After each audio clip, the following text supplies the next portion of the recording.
नमस्ते, मी स्नेहल गटपणकर. एसपी9 मराठीमध्ये आपलं पुन्हा एकदा स्वागत. तर पाहूयात आजची एक इन्फॉर्मेटिव्ह बातमी.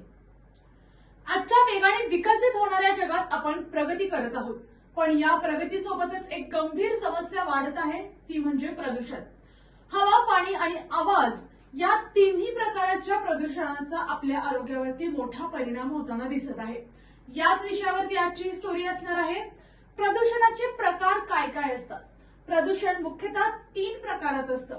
एक वायू प्रदूषण, दुसरा जल प्रदूषण आणि तिसरा ध्वनी प्रदूषण. वाहनांचा धूर, कारखान्यातून निघणारे वायू, प्लास्टिक आणि कचरा हे प्रदूषणाचे प्रमुख स्रोत आहेत. आरोग्यावर होणारे याचे परिणाम काय काय आहेत? वायू प्रदूषणामुळे श्वासाचे आजार, खोकला, दमा यांसारख्या समस्या वाढतात. जल प्रदूषणामुळे पोटाचे आजार, संसर्ग आणि इतर गंभीर आजार होऊ शकतात.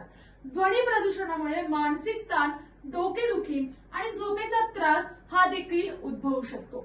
विशेषतः लहान मुले आणि वृद्ध व्यक्तींवर याचा अधिक परिणाम होताना दिसत आहे. याचा दीर्घकालीन परिणाम काय होऊ शकतो? दीर्घकालीन परिणामाच्या संपर्कात राहिल्यास हृदयविकार, फुफ्फुसाचे आजार आणि इतर गंभीर आरोग्य समस्या निर्माण होऊ शकतात. यामुळे जीवनमानावरही नकारात्मक परिणाम होतो. आणि याचा उपाय आणि काळजी घेण्याचे कोणकोणते स्रोत आहेत?